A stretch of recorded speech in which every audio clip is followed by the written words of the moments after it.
Hey everyone, welcome to my channel JavaBugBuster. In this channel, I'll help you to troubleshoot and solve some Java errors, exceptions, and some other stuffs. Let's get started.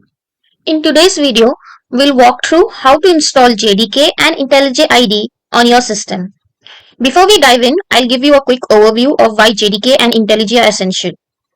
So JDK provides essential tools and libraries which are required to write, compile, and run your Java programs.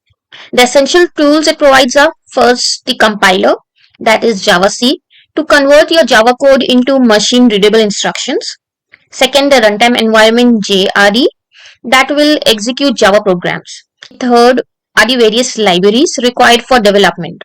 Without JDK, your system won't understand or execute your Java code. On the other hand, IntelliJ IDE is designed primarily for Java development.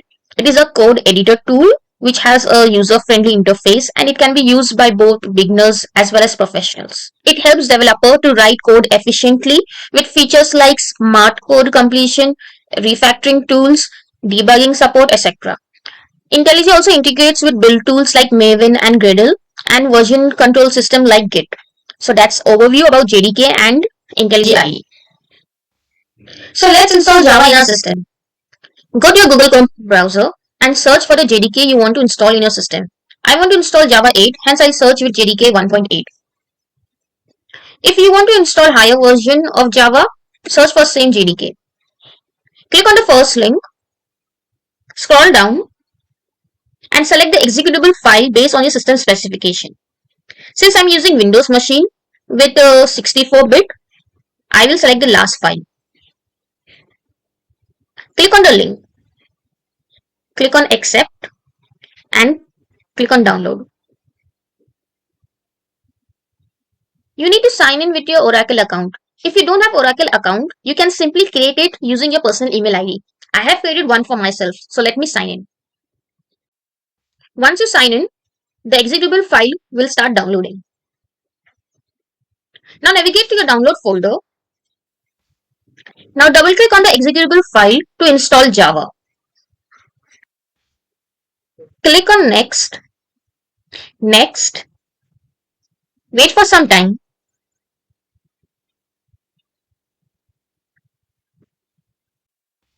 Click on OK. Now you see you have an option to change the destination folder where you want to install JDK. I'll keep it as default. Click on next. It will take 1 to 2 minutes to install Java in your system.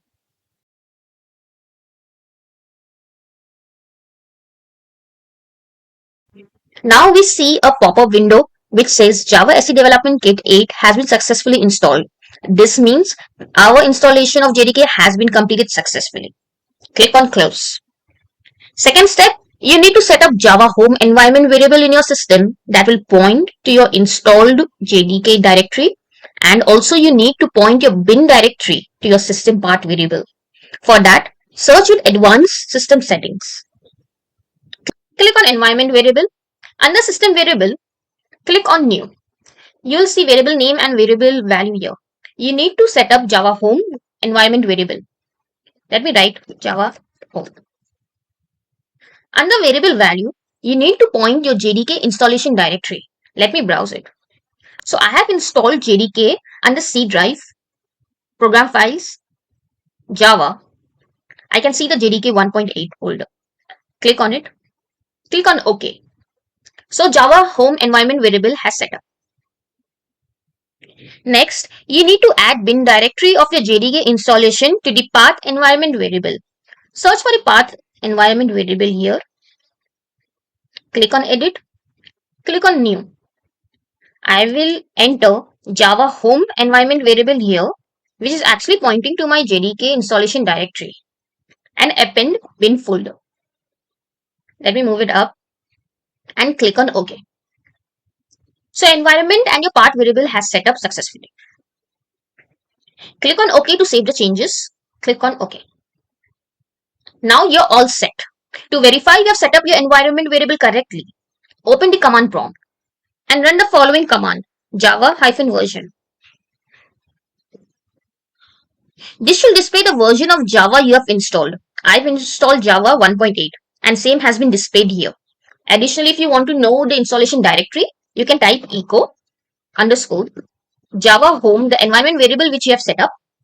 Click enter. So this will display the JDK installation directory.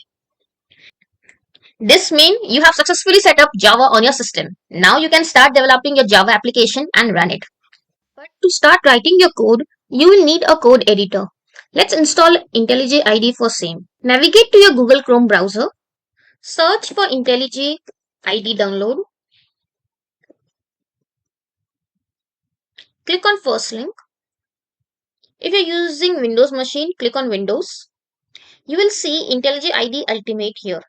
But this is free only for 30 days. Later, you need to buy their subscription plan. Scroll down for a free version of IntelliJ. IntelliJ IDEA Community Edition. This is a free for everyone. Click on download.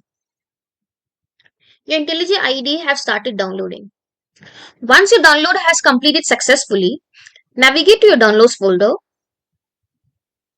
Double click on IDE to install it. Click on next. Select the destination folder where you want to install the IntelliJ IDE. I will keep it as default. Click on next. Click the checkbox to create a desktop shortcut and also click the checkbox to update the path variable. Click on next. Click on install. Your IntelliJ IDE is getting installed. It will take few minutes to complete your installation.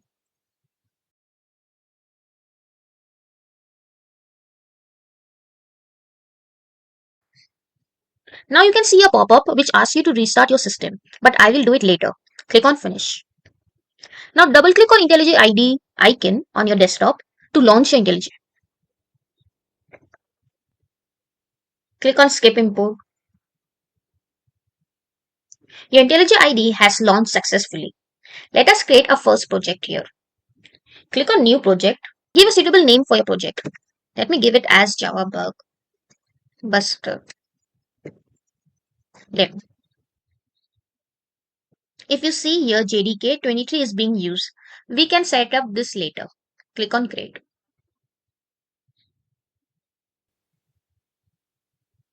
You can see your code editor has launched successfully and there is a default program written for you. Now let us check which version of Java is being used by IntelliJ. To do so, click on File, click on Project Structure, navigate to Project. I see Java version 23 is being used. Let me update to Java version 8 which I've installed in my system. Also navigate to SDK and check if Java 1.8 has been updated. Okay. Click on Apply and click on OK. So you have updated Java 8 in your IntelliJ. Now let us run this program by clicking on this green icon here. Click on Run. I can see the output in the console below. Cool. Our first program has executed successfully in IntelliJ. So that's it guys. So today we have learned how to install JDK as well as IntelliJ IDE in our system. That is from my end. If you found this video helpful, please do like my video, share it and subscribe to my channel JavaBugBuster to get notification of my next video. Bye bye. See you next time.